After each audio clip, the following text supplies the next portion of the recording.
Hello बच्चों, कैसे हैं आप लोग। मैं आपका नॉलेज लवेरिया में स्वागत करता हूं। और मेरा नाम एजाज है। और आज जो बच्चों हम लोग देखने जा रहे हैं वे क्लास 10th की मैथमेटिक्स चैप्टर नंबर 10 सर्कल्स और उसकी एक्सरसाइज है बच्चों 10.2 और क्वेश्चन नंबर जो है वो बच्चों हम लोग 13 देखने जा रहे हैं। तो आइए मैं आप लोगों के सामने से पढ़ देता हूं।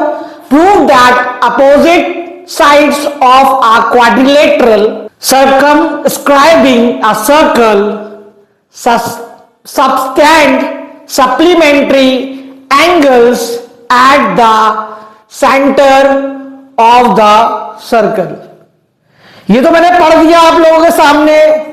अब इसमें क्या बोला गया है कि एक क्वाड्रिलेटरल है जिसकी क्या होती है, चार साइड होती है और उसके अंदर जो है वो सर्कल है जो क्या कर रहा है, उसको टच कर रहा है। ठीक है,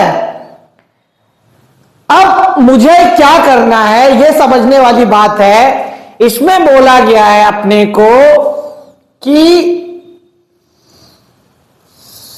ये पूरा का पूरा एंगल और ये पूरा का पूरा एंगल, समझ में आया। इतने एंगल को बोला गया है कि ये सप्लीमेंट्री है, इसको प्रूव करिए। सप्लीमेंट्री यानी कि इन दोनों का सम जो है वो कितना होगा, 180 डिग्री होगा। आया समझ में। ये मुझे जो है वो इसमें प्रूव करना है। तो ठीक है जी, चला मैं प्रूव करने के लिए। तो आओ देखते हैं फिर। ये डी पॉइंट है। मैंने आप लोगों को बताया था कि कोई भी सेम पॉइंट से कोई भी टेंजेंट अगर पास करेगी तो वो इक्वल होगा या नहीं होगा, इक्वल होगा।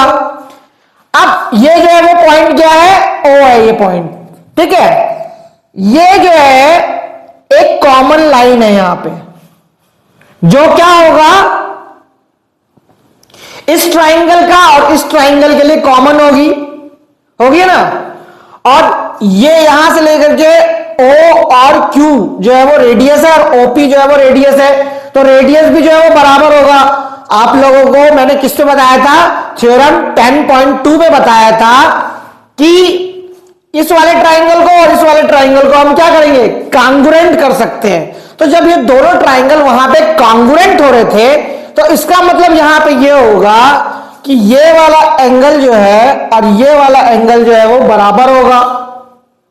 बराबर कैसे, जैसे मान लो क्या कहते हैं, ये अगर 45 है तो ये भी 45 है।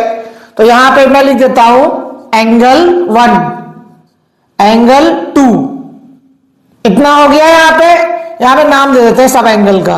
यानी एंगल 1 जो है वो एंगल 2 के बराबर होगा। ओ और डी जो है वो क्या करेगा, बाइसेक्ट करेगा इस पी ओ क्यू एंगल को। तो मैं यहां पे क्या लिख देता हूं, यहां पे मैं लिख देता हूं सबसे पहले जो मैंने बोला आपको यहां पे मैंने लिख दिया। इसका मतलब ये होगा कि एंगल 1 जो होगा वो एंगल 2 के बराबर होगा। लेकिन क्यों बराबर होगा, यानी कि angle P O Q bisect by DO, इसलिए तो बराबर होगा ना। यहां पे एक पॉइंट जो है वो ये हो गया क्योंकि ये वाला एंगल पी ओ क्यू जो है वो बाइसेक्ट होगा, बता चुका हूं मैं अब। ठीक है, अब फिर उसी तरीके से एंगल 3 जो है वो एंगल 4 के बराबर होगा। Angle S O P bisect by CO. क्योंकि देखो इस वाले एंगल को बाइसेक्ट कौन कर रहा है, बराबर होगा एंगल, तो इसका मतलब बाइसेक्ट ही होता है। तो यहां पे सीओ जो है वो बाइसेक्ट कर रहा है। उसके बाद आगे आ जाओ, angle 5 is equal to angle 6। क्यों होगा, क्या वजह है, यहां पे देखो S O R, angle S O R bisects by O B. BO लिख दो, इतना हुआ। अच्छा, अब लास्ट वाला बचा हुआ है, एंगल 7 इक्वल टू एंगल 8 बराबर क्यों होगा? ऐसा मैं नहीं कह रहा हूं, ऐसा मुझे 10.2 की थ्योरम बता रही है। तो यहां पे कौन सा एंगल होगा? ये angle Q O R bisect by AO। इतना आ गया। अब आप लोगों को एक चीज मालूम होगा कि ये अगर सर्कल है तो इसका अगर मैं सारा एंगल देखूं तो सारा एंगल कितना होगा? सारा एंगल जो है वो 360 डिग्री का ही होगा। 360 डिग्री से तो बड़ा हो नहीं सकता है।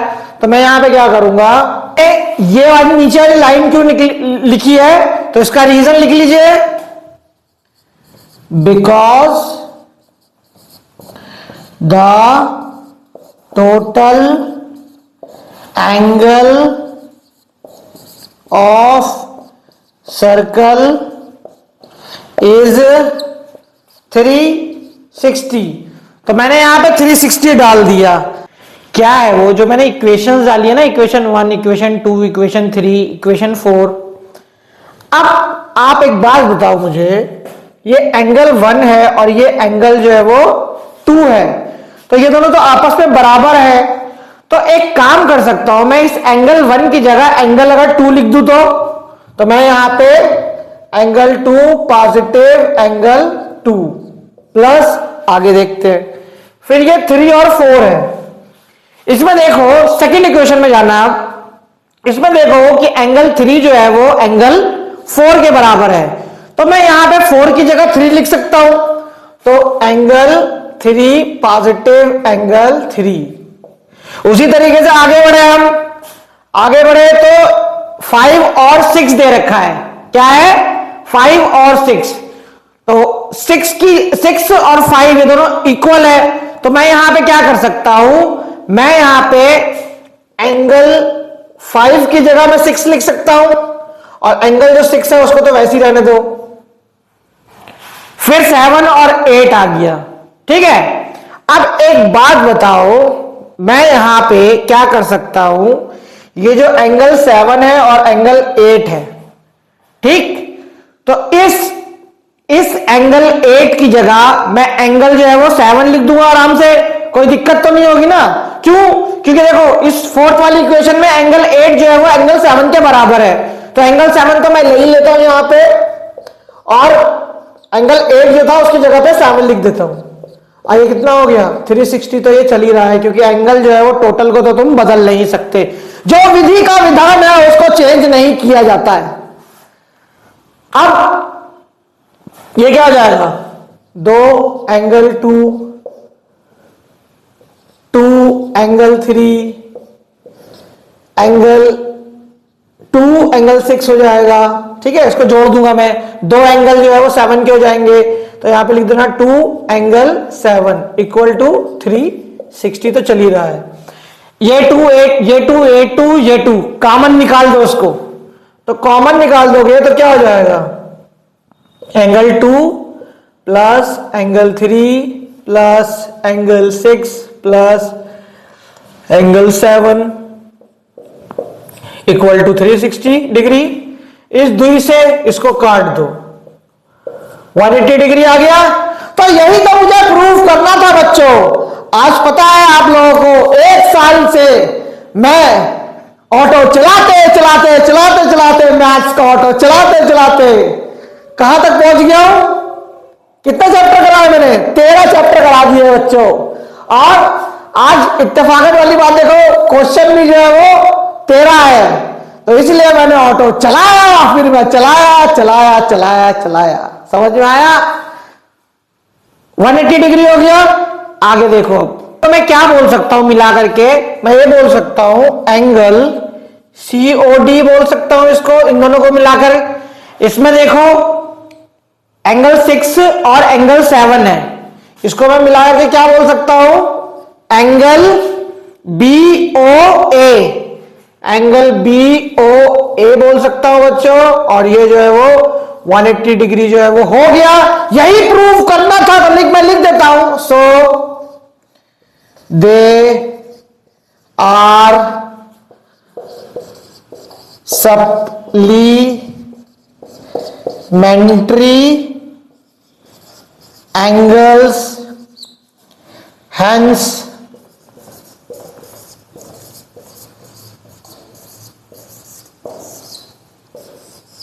proved।